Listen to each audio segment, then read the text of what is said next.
ဒီပင်လေးကတော့ကျမရဲ့စကဲမော်တယ်ဖြူရောင်လေးသူ့ရဲ့ဖြူလေးတွေအပွင့်လေးတွေကရဟန်းကြီးလည်းမကြည့်ဘူးဒါပေမဲ့လို့ခါးရဲ့အောက်ခြေတွေအစားမှာပွင့်နေပါတယ်ဟိုးအောက်ခြေထိပွင့်နေတာပါပင်စီလေးကတော့တေးလေးပဲရှိပါသေးတယ်ဒါကြီးမကြည့်သေးဘူးပေါ့လေသူ့ရဲ့ပင်စီကသေးလေးပဲရှိသေးတယ်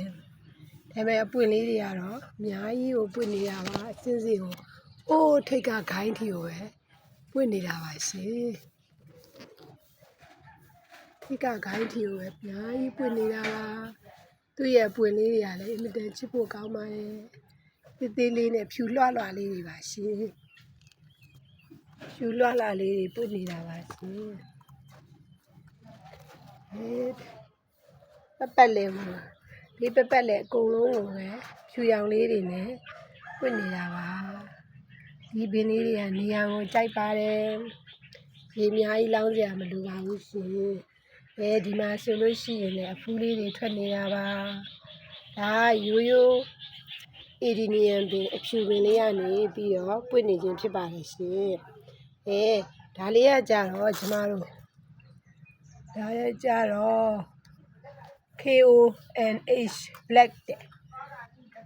count black ပေါ့နော်သူကနေပြီးတော့ဒီပင်လေးဘွန်ဆိုင်ပင်လေးပါပင်လေးကနေပြီးတော့ပွင့်နေခြင်းဖြစ်ပါတယ်ရှင်ဒီမှာလည်းအဖူးလေးတွေနဲ့လည်းပွင့်ဖို့သူအားယူနေပါတယ်ဒီမှာထွက်ခါဒါပွင့်ငါစအပွင့်လေးပါ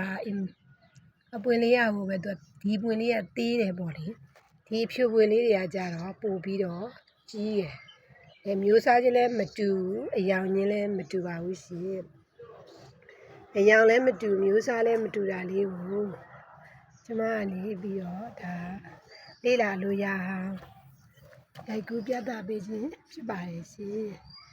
ဒီလိုလေးပါသူတို့ရဲ့ပင်စီလေးတွေဟာအမိကလေးတွေကလည်းဒီလိုလေးပါသူကဘွန်ဆိုင်လိုမျိုးခိုင်းတဲ့ကလေးတွေနဲ့ဒါ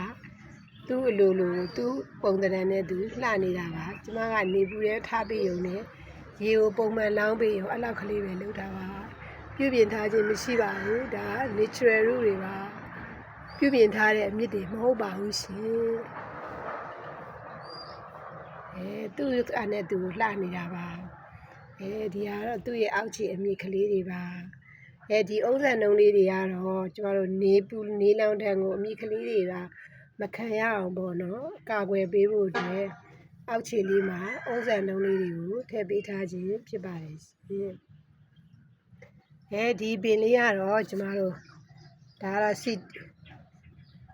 CDB ပင်လေးပါသူကလည်း